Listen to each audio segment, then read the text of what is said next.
বিধায়কের ভূমিকা নিয়ে এলাকাবাসীদের মধ্যে ক্ষোভ রয়েছে। আবার তিনি এই কেন্দ্রের বিজেপি প্রার্থী হয়েছেন, মানুষ তার যোগ্য জবাব দেবে। রাজ্য নেতৃত্বের নির্দেশ মতো জনসংযোগ যাত্রায় অংশ নিয়ে এমনটাই মন্তব্য করলেন মালদা জেলা পরিষদের সভাধিপতি লিপিকা বর্মন ঘোষ।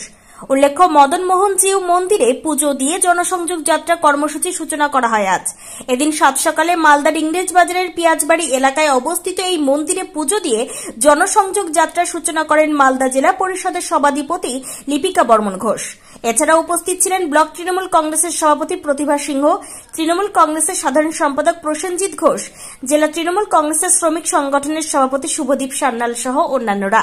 এদিন জনসংযোগ যাত্রার মধ্য দিয়ে দক্ষিণ মালদা কেন্দ্রের তৃণমূল কংগ্রেস প্রার্থী শাহনওয়াজ আলী রায়হানের সমর্থনে মহদীপুর অঞ্চলের একাধিক এলাকা জুড়ে প্রচার চালানোর পাশাপাশি বাড়ি বাড়ি গিয়ে রাজ্য সরকারের বিভিন্ন উন্নয়নমূলক প্রকল্পের কথা তুলে ধরা হয়। তার পাশাপাশি এই জনসংযোগ যাত্রার কর্মসূচির বৈঠক অঙ্গ হিসেবে মহিলাদের নিয়ে বৈঠক সহ দিনভর নানান কর্মসূচি অনুষ্ঠিত হয়। আজকে 18ই মার্চ আমরা মাননীয় মুখ্যমন্ত্রী মমতা ব্যানার্জি এবং জননেতা অভিষেক ব্যানার্জির নির্দেশ মতো আমরা জনসংযোগ যাত্রার শুভারম্ভ করলাম।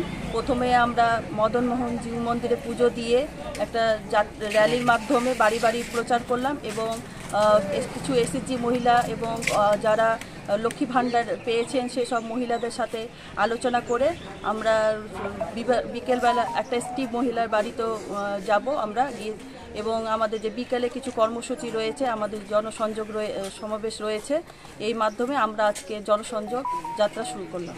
আজকে তো গোটা দিন মানে জনসংযোগ যাত্রা করলেন, এলাকায় কোনো অভাব অভিযোগ?